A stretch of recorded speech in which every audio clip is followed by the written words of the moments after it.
Je suis la première femme burkinabé, directrice générale d'une société de forage. Je savais que j'allais faire une carrière internationale et je savais que j'aimais beaucoup regarder les questions financières et de structuration.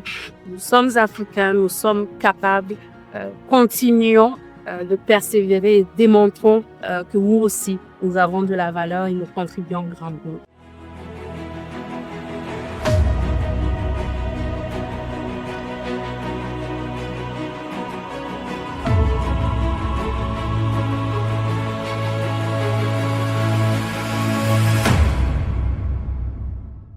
Bonjour, je suis Madame Sedogo Maryse Traoré, administratrice et directrice générale des services de forage Aurora.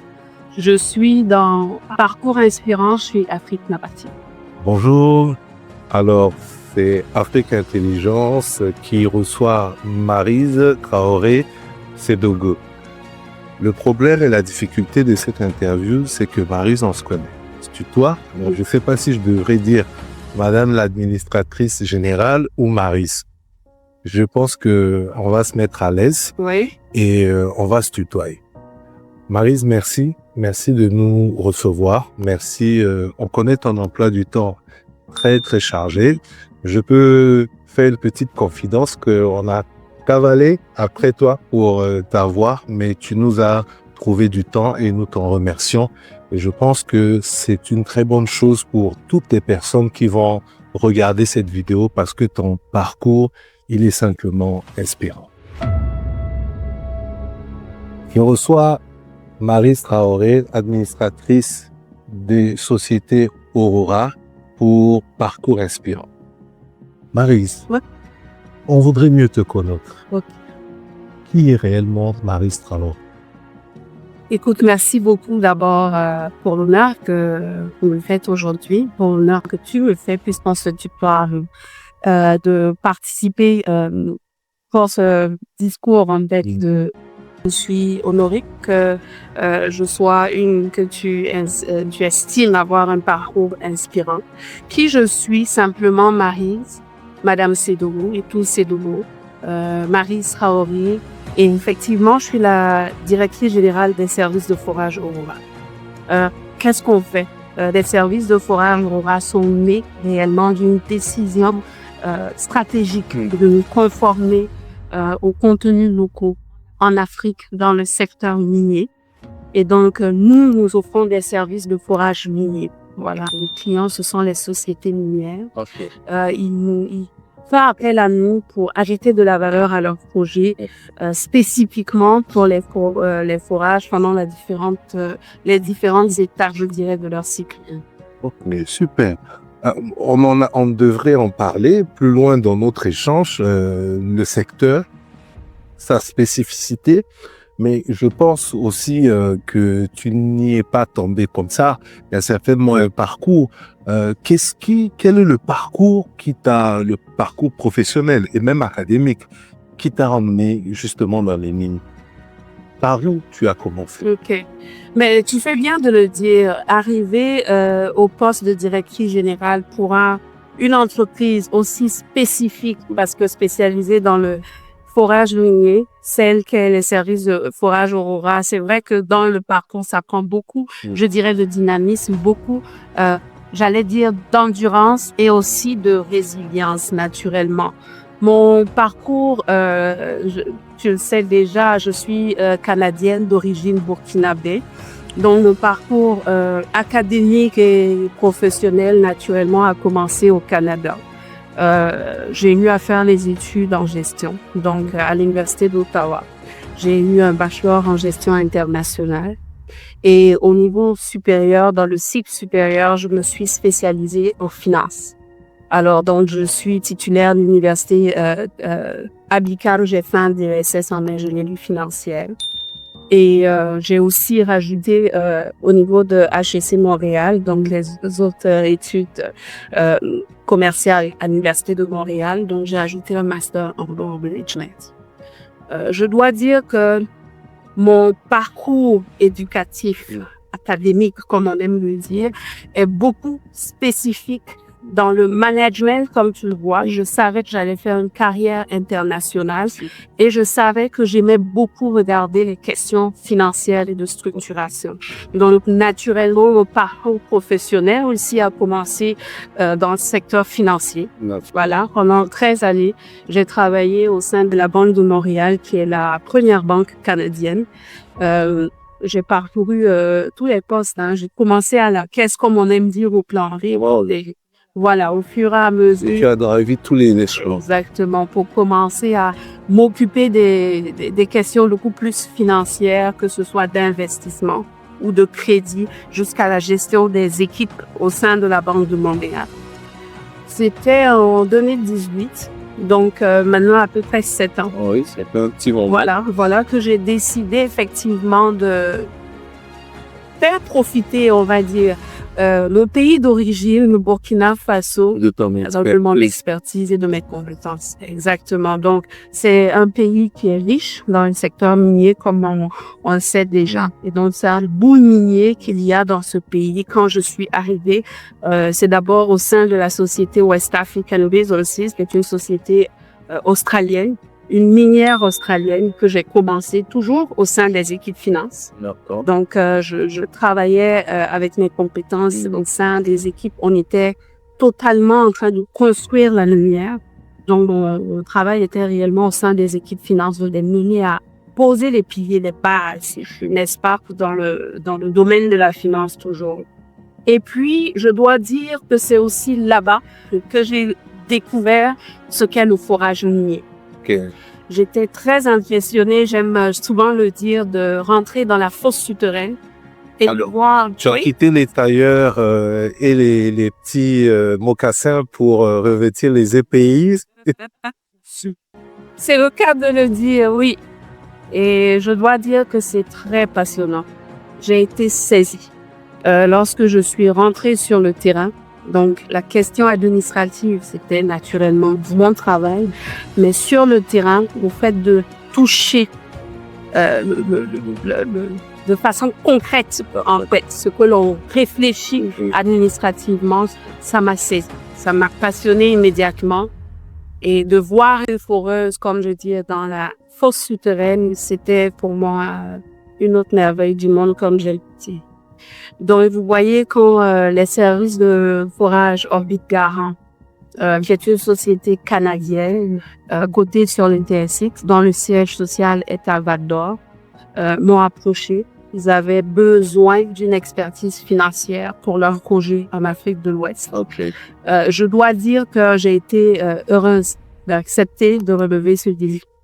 Et c'est comme ça que je me suis imprégnée du forage minier. Je dirigeais les équipes finances initialement.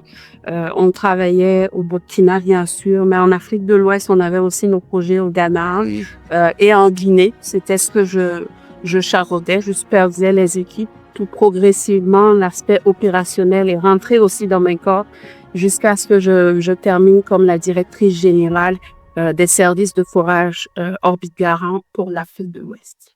La caissière qui a commencé sa carrière caissière au Canada, qui a fait 13 ans dans l'administration et dans les bureaux, finit quelques années plus tard directrice générale d'une société opérationnelle dans le secteur minier. C'est bien de cela qu'il s'agit. Exactement de cela qu'il s'agit.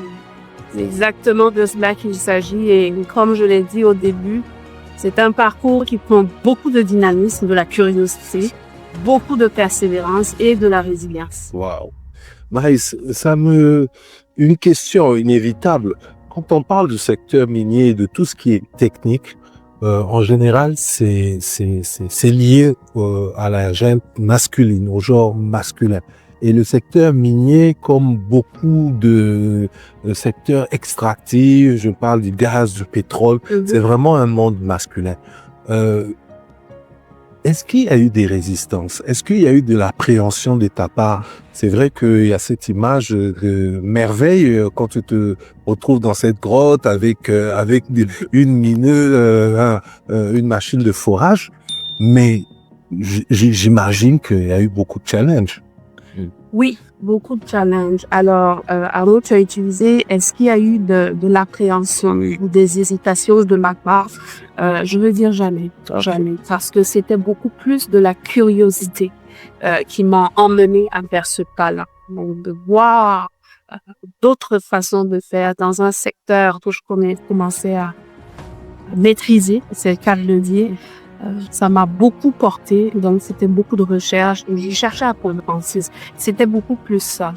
Maintenant, quant à la question du secteur, effectivement, comme on le sait tous, qui est un secteur traditionnellement masculin, être une femme qui rentre dans ce secteur, on est confronté évidemment à des barrières et à des challenges. J'allais dire que le tout premier, c'est vraiment de me retrouver la seule femme autour d'hommes en train de discuter peut-être de questions décisionnelles, dans ce secteur-là. Les défis que moi j'ai eus personnellement, c'était encore une fois de maîtriser. Parce que quand on est une femme et qu'on arrive dans ce secteur, on a besoin d'être sûr de soi. Tout à fait. Voilà. Pour oser prendre la parole, on ne peut pas se tromper. On se dit qu'on n'aura pas de chance et qu'il faut pas rater cette première-là. Donc, ma première difficulté a réellement été de chercher dans le réseau, de chercher dans mes formations, comment solidifier mes connaissances du secteur. Tout à fait. Et j'ai réussi cela, ce qui m'a encore plus donné confiance à moi quand je prends la parole, quand je pose des décisions. Mais je dois dire que le secteur a évolué. Je rencontre de plus en plus de femmes. Heureusement, qui opèrent de façon très efficace, qui sont très compétentes. Et aussi, on a ces décisionnels, on allait dire, ces personnes qui prennent des décisions, hommes qui nous accompagnent de plus en plus. Et tout cela a un impact positif, je dois dire, dans nos travail, dans notre quotidien. Ok, c'est bon à savoir, ça rassure et peut-être ça va susciter des vocations, bien évidemment avec ton parcours et ce que tu partages. Une question, Maryse. Orbi-Garant, on s'était arrêté sur le fait que tu en deviennes l'administratrice. Comment on passe d'Orbi-Garant à Aurora Drilling? Ok, Orbi-Garant, j'étais pas administrative, j'étais directrice générale. D'accord. Alors, c'est vraiment sous mon règne que avec les lois changeantes du secteur minier en Afrique de l'Ouest, il y a eu certaines exigences qui ont peut-être poussé la société canadienne à prendre la décision stratégique au niveau de son conseil de se retirer de l'Afrique de l'Ouest et de donner en fait ces compétences, le transfert de compétences techniques et connaissances, voilà, en accompagnant une société qui serait localement capable de donner un service avec les standards internationaux. Donc, c'est ce partenariat-là, il m'a fallu effectivement convaincre mes partenaires et trouver des partenaires beaucoup plus, on va dire, qui sont locaux, qui sont en lien avec les changements, j'allais dire, de réglementation. D'accord. Voilà, c'est ça qui m'a emmené à mettre en place les services de forage. Alors donc, Aurora Drilling est une société locale, mais qui travaille aux normes internationales, qui produit, on va dire, les mêmes attentes qu'une multinationale spécialisée dans le forage qui viendrait intervenir dans le secteur minier. C'est ce que tu nous dis. Exactement. Aujourd'hui, une grosse minière qui s'installe, une grosse société minière qui s'installe, n'a pas forcément besoin de faire venir un prestataire dans le secteur minier qui soit hors du Burkina, et je dirais même hors de l'Afrique de l'Ouest, comme on a vu pendant très très longtemps sur plusieurs projets miniers. C'est de cela qu'on parle. Parfaitement, exactement. Et c'est ce qui nous différencie aujourd'hui. C'est notre avantage compétitif aujourd'hui. Tout à fait. Parce qu'on est conforme aux contenus locaux. On est Africa. On a envie de mettre en avant nos expertises africaines et on est capable de le faire en respectant les standards internationaux. On est d'ailleurs en train de réaliser plusieurs projets, mais le projet, j'allais dire le tout premier projet stratégique qui nous a permis de mettre dans des mots en fait, de mettre de façon, concrète ce que je te dis dans les mots, c'est avec Endeavour, qui est une grande minière que je pense très reconnue dans le secteur minier à l'international sur leur projet AGEO. On fait un contrat de grade control, un contrat majeur de grade control, c'est nous qui leur produisons les services de contrôle. Maryse, contrat majeur de grade control. J'aimerais mieux comprendre et ceux qui vont nous suivre. OK. Mais il faut comprendre que dans le forage minier, comme j'ai dit, on part à différents cycles de vie de la minière, n'est-ce pas? La minière, elle passe par l'exploration tout d'abord. Ensuite, elle fait sa construction si elle estime qu'il y a de quoi mettre en valeur, en fait, le minerai qu'ils ont trouvé pendant l'explo.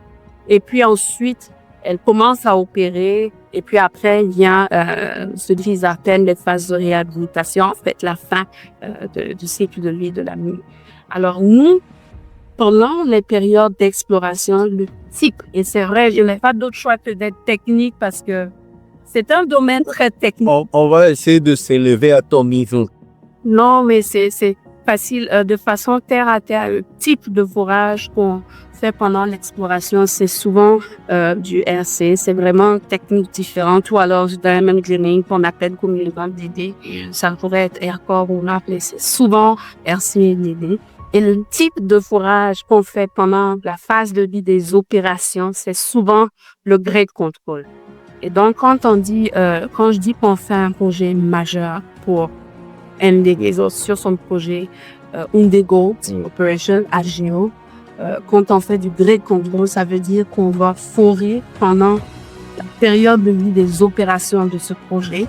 Et le but ici, c'est de premièrement valider les études qui ont été faites pendant l'exploration et bien sûr, leurs ingénieurs miniers vont étudier la façon, comme ils appellent le bloc modèle, de continuer finalement leurs opérations de production minière.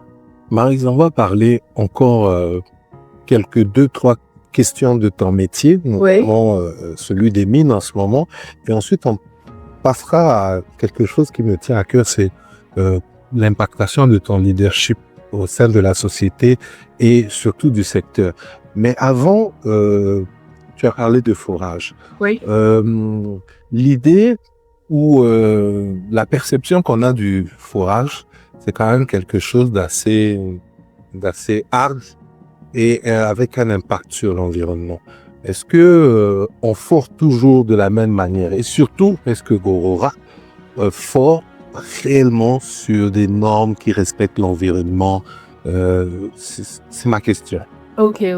Je dois dire, Arnaud, c'est sûr que le secteur minier en tant que tel a un grand rôle en tant que responsabilité sociale, surtout sur la question de l'environnement. Donc, c'est général au secteur. Et nous, dans le secteur, en tant que foreur, des personnes qui viennent donner des services de forage minier, on a une grande responsabilité aussi par rapport à l'environnement. Moi, je vois quand on parle d'environnement, je vois deux aspects.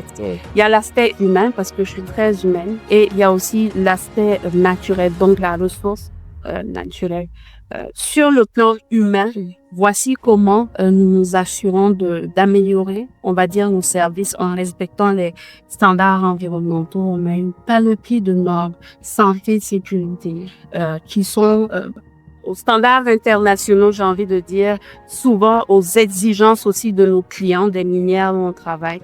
Et donc, on s'assure à travers nos équipes vraiment que ces normes de santé, sécurité soient respectées pour protéger non seulement nos travailleurs, mais aussi l'environnement. On a beaucoup de déversements d'huile qu'il faut contrôler. On a la gestion des déchets qu'il faut contrôler. Et donc, on a des politiques et des procédures environnementales qui sont mises en place et qu'on suit à travers des audits et des contrôles pour s'assurer que notre impact environnemental n'est pas... J'ai envie de dire, on ne peut pas le ramener à zéro, mais est réduit au maximum. L'autre aspect, c'est vraiment par rapport à la nature. Je parle justement de la gestion des déchets et des huiles, mais il y a les équipements aussi qu'on utilise, qui sont de plus en plus robotisés. OK. Par rapport à avant, dans les années 60 par exemple. On a des équipements de plus en plus innovateurs qui réduisent l'impact en fait de notre travail. Donc, on s'assure aussi dans le choix de nos équipements qu'ils soient robustes, mais conformes aux standards environnementaux. D'accord. C'est rassurant, c'est bien de le savoir parce qu'on avait cette image de la foreuse qui détruit tout et surtout qui laisse après elle un désastre. Mais je sais que le regard et les exigences en matière de gestion d'impact environnemental dans votre secteur fait partie des critères de sélection parfois de sociétés minières vis-à-vis de leurs prestataires. Et en citant Enavo, je vois bien que vous rentrez vraiment dans les standards de ce qui se fait le mieux. Et ça m'emmène à poser une dernière question concernant les mines et tout ça. C'est l'avenir d'Aurora quand même au Burkina Faso déjà et même dans la sous-région parce que pour ce que je sais, c'est quand même un secteur qui est très technique, hautement compétitif et dont je disais tout à l'heure que les prestataires étaient très très souvent des sociétés qui étaient hors du continent. Aujourd'hui, quelle est la place d'Aurora au Burkina? Quelle est la place qu'elle souhaiterait occuper dans les 5-10 prochaines années au Burkina, mais aussi dans la sous-région? Et qu'est-ce qu'elle fait pour aller dans ce sens? Si jamais ça fait partie de vos objectifs. Bien sûr, bien sûr. Alors, laisse-moi te dire, Ario Frémont, dans notre plan stratégique en 2023, on se positionne réellement comme des leaders du forage en Afrique. Alors, on est au Burkina aujourd'hui et en Afrique de l'Est en train, bien sûr, de développer, de nous positionner de par notre expertise. On a des équipes expertes. C'est souvent rare, comme j'ai dit, dans le service qu'on est capable et la qualité sur qui du service qu'on est capable de donner. On travaille à rester vraiment une entreprise socialement responsable. On s'assure vraiment que les projets qu'on a et où on travaille, on a un impact social. Je prendrai par exemple à Rondébonne justement en fin d'année 2024, début d'année 2025, on a eu l'occasion de construire un puits. Donc, c'est un forage d'eau. Effectivement. Je voulais te poser la question. Oui. Vous travaillez au plus près des populations, souvent qui sont en campagne. Et est-ce qu'il y a une politique prévue pour accompagner ces sociétés-là, ces populations à une meilleure qualité de vie, à bénéficier de votre présence dans leurs zones d'habitation? Bien sûr, et c'est un peu ce que je disais, et pour faire justement le lien, là où les services de forage Aurora travaillent, c'est vraiment important pour nous d'avoir un impact social. Alors, on prend part à des initiatives déjà dans l'emploi, dans la main-d'œuvre, dans le recrutement de nos foreurs, de nos aides-foreurs, de nos équipes dans les différentes opérations qu'on fait, même les départements support, on s'assure que nos communautés sont recrutées et présentes. Au-delà de cela, bien sûr, il y a plusieurs projets. Nous contribuons aux objectifs. On en a ciblé quelques-uns, principalement l'éducation. C'est des projets qui nous tiennent à cœur. On veut avoir un impact dans l'éducation. L'autonomisation de la femme, naturellement, moi-même en tant que femme leader, c'est une cause qui me tient énormément. Et la santé. Voici ces 3 domaines où réellement on focalise nos actions. Ouais, super. C'est bon à savoir. Et c'est encourageant de voir qu'une société qui, en principe, a vocation à faire de l'argent, faire du chiffre, a aussi un regard pour les populations auprès de qui, justement, elle travaille.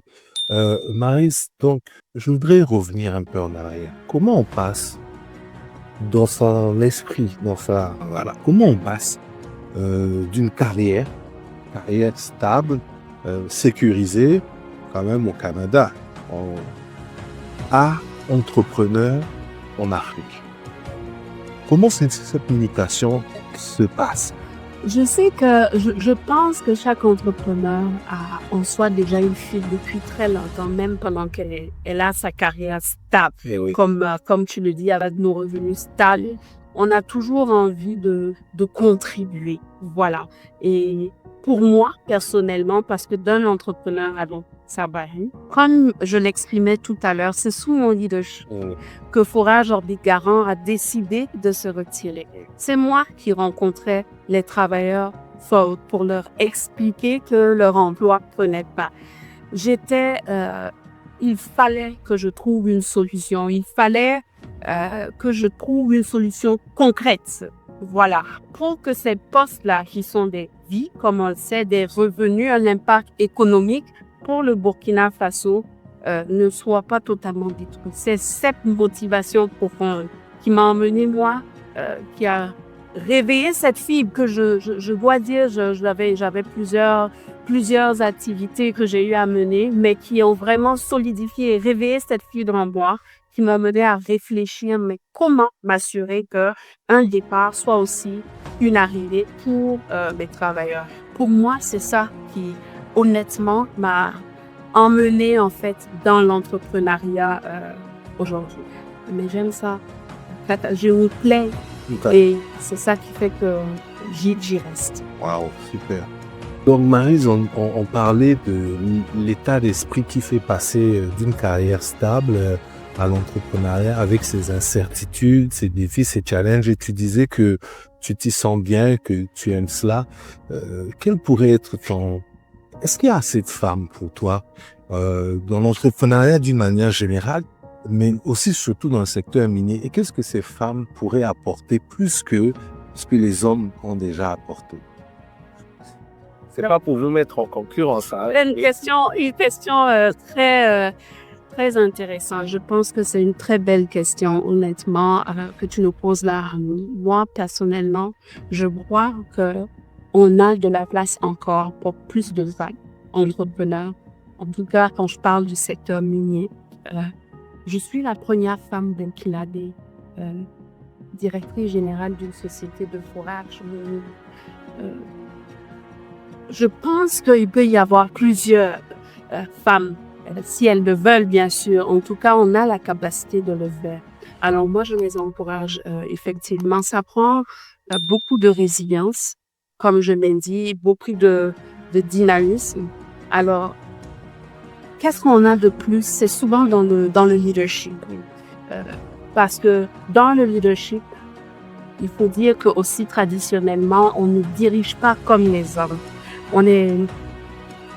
Pour être directeur et chef d'entreprise, il faut bien sûr être très ordonné, structuré, méthodique et avoir des objectifs clairs, une vision claire qu'on sait partager et suivre ces objectifs-là pour atteindre les résultats qu'on se donne naturellement. Et au-delà de ça, on est beaucoup plus... il y a une intelligence émotionnelle aussi qui nous permet de comprendre et d'accompagner nos collaborateurs, n'est-ce pas, à atteindre leur plein potentiel. Et on est beaucoup plus sensible à la responsabilité sociale, comme je dis, des projets que l'on a. Je crois que ça, c'est une valeur ajoutée qu'on apporte, qui nous distingue peut-être des hommes, sans nous mettre en concurrence. Bien évidemment. Bien évidemment. Maryse, on tente certainement vers la fin. On n'aura pas épuisé les questions, mais comme je disais d'entrée de jeu, tu nous as déjà accordé un espace dans ton agenda. On ne va pas en abuser. J'aimerais te poser encore quelques questions et puis je te rassure que je te laisse voguer à tes activités. Ma question, c'est sur... Je vois une épouse, une mère, tu l'as dit, chef d'entreprise, dans un secteur hyper exigeant. Tous les jours, c'est un challenge, c'est un défi. Tous les jours ne se ressemblent pas. Les victoires d'hier, je pense qu'il faut peut-être, oui, les capitaliser, mais surtout ne pas faire des acquis, aller vers d'autres conquêtes. Tu carbures à quoi? À la passion. Je pense que on le dit souvent, comme tu l'as dit, je suis une mère de famille, mais maman, tu travailles. Je crois que je ne sens pas que je travaille. C'est la passion parce que On dit souvent que quand on aime ce que l'on fait, on le fait sans compter les heures. Alors, c'est sûr qu'il faut un équilibre, Oui. n'est-ce pas? Il faut toujours un équilibre, mais c'est vraiment de trouver cet équilibre-là pour moi est quand même assez aisé. Quand j'ai le support de mon mari, ça compte énormément d'avoir le support d'une personne qui comprend l'agenda que l'on a et qui nous accompagne à atteindre les objectifs. Et pour les enfants, je les emmène au maximum comme je peux dans les missions. Pour eux, c'est un voyage touristique. Pour moi, c'est un voyage d'affaires. Donc, de créer ces moments pendant que je travaille, je crois que c'est ça qui nous permet d'avoir un équilibre. Mais je ne peux pas arrêter de travailler parce que je ne sens pas que je travaille vraiment. Je passe des heures à le faire parce que j'aime le faire. Je t'ai vu au Samaru, c'est ça? Oui. Au Cerex, à Indaba. Et Oui. sur les chantiers, Oui. comment tu arrives à concilier? Où tu trouves le temps de pouvoir être présente? Et d'ailleurs, ça, c'était vraiment pour des missions professionnelles. Tu lidais tes équipes. Je t'ai vu même dans les stands répondre aux participants qui t'accostaient. Parfois, beaucoup ne savaient même pas que tu étais la patronne. Oui. Comment tu organises? Alors, c'est vraiment la planification. On a tous 24 heures dans une journée. Comment on organise ces 24 heures? Je suis une personne très organisée. Je dois reconnaître que c'est ce qui m'aide, bien sûr, à réaliser toutes ces activités et aussi je fais mes priorités. Il faut prioriser ce qui a de l'impact réellement. Pour moi, c'est important d'être proche de mes équipes. Je veux pas être la leader qu'on en dit du haut et qui ne comprend pas ce qui se passe sur le terrain. Alors, je me donne des périodes qui sont définies et que rien ne perturbe où je serai effectivement sur le terrain auprès des équipes. Je pense que ça les motive. Je vois la différence quand j'y vais. Et bien sûr, mon rôle en tant que promotrice, bien sûr, de la société que je représente, il faut aussi que je participe à ces messes du secteur minier. Donc, je me rends naturellement disponible là-bas. C'est une organisation. Je peux te dire aujourd'hui ce que je serai en train de faire la semaine prochaine et la semaine suivante. Et c'est la discipline de ne pas me laisser perturber qui me permet de réaliser ces choses-là. La discipline de ne pas te laisser perturber qui te permet de réaliser ces choses. Ça veut dire aussi que tu as une certaine routine, tu as des habitudes et surtout tu as des valeurs.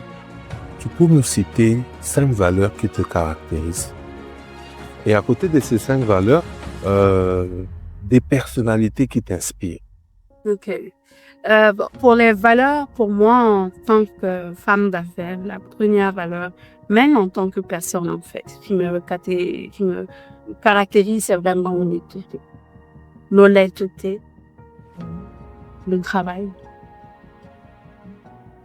la persévérance, okay, la transparence. Et puis, j'allais dire l'aspect humain. Je ne sais pas comment nommer ça autrement. Ce sont des valeurs qui me caractérisent vraiment. Et pour dire des modèles, il y en a beaucoup. Je connais beaucoup de femmes d'affaires ou même d'hommes d'affaires qui m'inspirent, mais je dois reconnaître qu'aucun d'eux, pour le moment, ne surpasse encore mon père et ma mère, comme tout le monde dirait. C'est le vrai héros, nos vrais. C'est le vrai héros, c'est le vrai héros. Parce que c'est là-bas, bien avant même d'être où je suis aujourd'hui, que j'ai pris les principes déjà. Qu'il n'y a pas de travail pour un homme ou de travail pour une femme. Il y a du travail à faire. Qui sait faire le travail? C'est cette personne qui doit le faire. Qu'importe que ce soit un homme ou une femme. Et c'est des valeurs depuis très longtemps qui m'ont inculqué, qui m'ont permis bien sûr d'être confiante et solide au fur et à mesure que j'avançais dans des rôles peu conventionnels, on va dire, pour mon genre. Et si je dois donner un nom d'une personne connue, j'allais dire qui m'inspire en tant que femme ou homme d'affaires, c'est encore une fois Nelson Mandela. Je souris en le disant parce que c'est pas la question, j'allais dire, d'intégration communautaire qui m'inspire chez lui, mais c'est vraiment la question de partage, la question humaine de persévérance qui n'a jamais arrêté jusqu'à l'atteinte complète d'un but et de réconciliation, vraiment qui m'ont beaucoup plus inspiré de cet homme-là. Marie, je t'ai posé la question sur les personnes qui t'inspirent parce que je veux t'informer ou t'annoncer que toi aussi tu es un modèle d'inspiration. Et c'est parce que tu es un modèle d'inspiration que je te pose cette question en te demandant où est-ce que tu te vois dans 5 ans, dans 10 ans, Okay. et où est-ce que tu vois Aurora dans ces années, dans ces prochaines années, surtout dans notre contexte aujourd'hui que l'on sait, notamment au Burkina, qui est un contexte à fort challenge lié aux questions sécuritaires qui Absolument. malheureusement nous traversent. Absolument. Bon, mais pour Aurora, c'est sûr, dans 5-10 ans, Aurora sera présent géographiquement en Afrique de l'Ouest et en Afrique. Dans 5 ans, on commence avec l'Afrique de l'Ouest dans le plan stratégique. On se rajoute 2 pays qu'on estime beaucoup plus stables. Aussi, on ne sait jamais, mais en tout cas, au jour d'aujourd'hui, beaucoup plus stable. On parle de la Côte d'Ivoire et je parle aussi du Ghana. Donc, on met tout en œuvre pour arriver dans ces pays-là. Et ensuite, ce sera regardé aussi en Afrique de l'Est. J'ai plusieurs partenaires qui m'ont approché là-bas en Afrique du Sud. Alors, Aurora sera réellement une société leader du forage minier, ce qu'on est déjà aujourd'hui, mais à l'échelle africaine. Pour ma propre personne, j'aurais été alors cette personne-là qui aura l'idée des équipes justement à l'atteinte de ces objectifs. Je crois que dans 10 ans, j'aurais su justement emmener beaucoup plus de relève, beaucoup plus de femmes ou d'hommes qui ont envie de grandir et d'exercer à leur plein potentiel en tant que leader. Et qui sait, j'espère que j'ai une académie qu'on a mis en place. Nous avons mis en place l'Académie Aurora, donc toujours dans cet esprit de transfert de connaissances et de compétences. J'espère que j'aurais pu accomplir cela, que de transférer ce que j'ai reçu de mes propres mentors à l'Uvelène. Maïs, merci. Merci pour le temps. Merci pour l'occasion. Comme je disais, c'est peut-être la première, mais ça ne sera pas la dernière. On a tellement de choses à discuter, à explorer. Ton parcours, comme je le disais, moi j'ai encore cette image que tu as déposée dans mon esprit. Je vois l'étudiante, je pense à la jeune stagiaire qui a commencé, débuté timidement, la caissière qui aujourd'hui finit entrepreneur et qui est une femme dans un secteur, je dirais, tellement exigeant.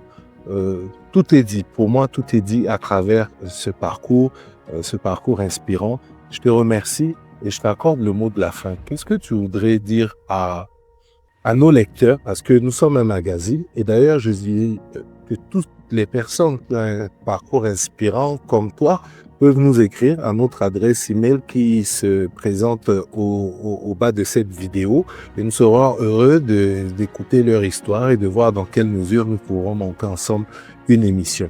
Alors donc, je disais, quel devrait être ton mot de la fin uniquement pour cette émission? Écoute, je vais pas commencer sans te remercier aussi pour ce temps.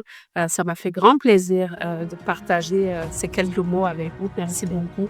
Et pour vos lecteurs qui nous écoutent aujourd'hui, je dirais, nous sommes africains, nous sommes capables. Continuons de persévérer et démontrons que nous aussi, nous avons de la valeur et nous contribuons au grand groupe. Merci. Chers amis, chers lecteurs, merci de nous suivre et comme je disais tout à l'heure, si vous avez une histoire inspirante, un parcours inspirant, écrivez-nous à l'adresse qui se présente au bas de cette vidéo. Nous serons heureux d'écouter, de lire votre histoire et de la présenter à des nombreux Africains, frères et sœurs que vous pouvez inspirer. Je suis Arnaud Yengo, directeur de publication du magazine Afrique Narratif. J'étais dans Parcours Inspirant avec Maryse Traoré qui nous a fait l'honneur et le privilège de nous recevoir. Je vous dis à très bientôt.